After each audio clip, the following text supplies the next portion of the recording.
Floyd does it again, made $20 million fighting Mikuru Asakura. For those who don't know, isn't really a boxer. He's a 30-year-old MMA fighter who fights for Ryzen. And he got the chance of his life to go up against the greatest boxer of all time, who still showed to have a lot of great skill. Floyd definitely looks a bit older, but his speed is still top notch. He's still extremely skilled, and it showed in this fight as well, even though he got hit a few times, where I believe in his prime he would not have gotten hit at all. And he's just doing what he loves, boxing anybody at this point, and making money. The majority of the fight were surrounded by feints, especially who was going to take the outside step. That was the main thing going into this fight between Asakura and Mayweather. Many times they would just step on the outside to see the reaction of their opponent, and it was always the same. The guy that would react would be the one that's stepping away from the other, and generally in a straight line as well. This is ultimately because they're lining up their power hands on each other, so they're trying to just escape that shot, no matter the angle that it would come from. Floyd and Asakura would both also go to the body many times with their power hand. They're both opposite stances. That's why this southpaw versus orthodox, lefty versus right, was a big battle here. It was ultimately who had the better power hand. And Asakura looked pretty promising early. I mean, even landing a great body shot on Floyd while also ducking under Floyd's counter right hand. But look at the difference between Asakura and Floyd's ability to step on the outside. Asakura took these long strides from a pretty far distance,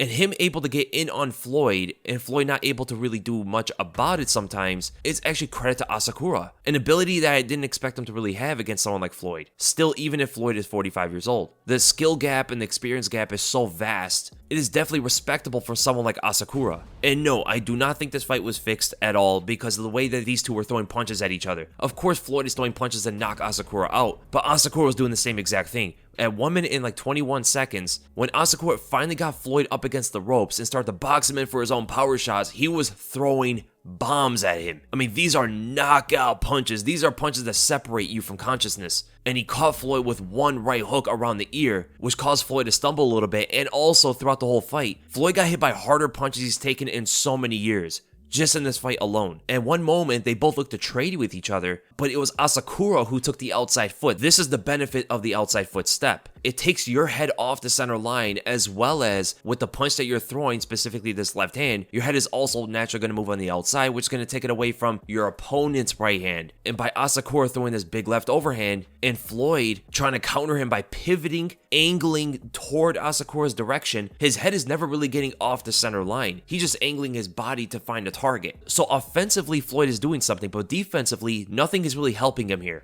And straight punches beat looping punches. Floyd decided to throw a right hook instead of a right straight. Straighter punches have a shorter distance to travel to the target, and Asakura hit him with a big shot that caused Floyd to stumble against the ropes. But Floyd has a poker face, man. I mean, even when he gets hit hard, you never really know if he's hurt or not. This is stemming all the way back to when he was even in his prime, when he got hit by Shane Mosley. One of the biggest punches he took in his entire career. It's debatable between that and the Zab Judah quote-unquote knockdown. Should have been knockdown, but it wasn't. Still one of the weirdest calls I've ever seen in boxing. And there was another moment in the second round at 48 seconds left where Floyd is looking to get away. He's looking to backpedal away from Asakura with his hands down. This is very strange to see from someone like Floyd. Not have a guard up, no defense at all, just moving. And Asakura leaps in with a right hand. And look at the impact. This is a big shot on Floyd, man. These are not pillow punches. These are not pulled punches. Asakura is looking to hurt Floyd. But it just shows that Floyd has a really good chin, as always. I mean, he's gotten hit before by big punchers, and he's taken all of them. Floyd Mayweather has got a chin on him, and this is another example of that. Even though Asakura isn't necessarily a boxer, the guy can still hit pretty hard. Most of his wins in combat sports, whether it be from amateur MMA to pro MMA, are by knockout. So the guy could definitely crack. But Floyd still has that pull counter tight. Pulling on Asakura's jab, returning with his own, show not only the skill that he still possesses, but also the speed that he still operates on. Floyd still got it, man. And the outside steps for the right hand were there for him, but early on they were missing. And why were they missing, but they start to land later in the fight? Well, it's merely because of one adjustment Floyd made. Before, he was kind of just striding from a distance to land his right hand. He would have these long steps from far range that Asakura would easily be able to see. You have to mask in your steps sometimes. And that is ultimately why Floyd's right hands were falling short and Asakura was able to move away from them. The adjustment he made was one of the simplest in boxing. Stutter step before you commit, which is merely just a very small minor step before you commit. The reason why it's so important is because it's hard to see sometimes in the middle of an action. In the intensity of a fight, those small stutter steps can be missed by the opponent. And it happened many times from Asakura. He didn't see many of the stutter steps. So ultimately what those stutter steps are doing are, they're letting Floyd close the distance faster than Asakura expects, because he gets closer to his opponent before he commits for his right hand. And that is merely the only reason why Asakura stopped reacting well to Mayweather's right hand. Whether it be to the body or even up to the head, it got to the point where Asakura just looked to brawl it out and trade with Floyd, and that's what caused the knockdown. The same reason Asakura hit Floyd with his left hand when Floyd was looking to counter with his hook is the same reason Asakura lost the fight and got TKO'd. Floyd turning it back to his opponent, also showing that he definitely has power. As they say for an older fighter, power is the last thing to go. And this is another clear example of that. Floyd can hit hard, man. It's just, in his boxing career, he let off a lot of his punches for the sake of his hands. His hands used to break all the time. But in an exhibition bout, he knows he's probably not going to need 5+ rounds to beat his opponent. So he can really let off his power in those fights. But the only thing I did not like from Floyd,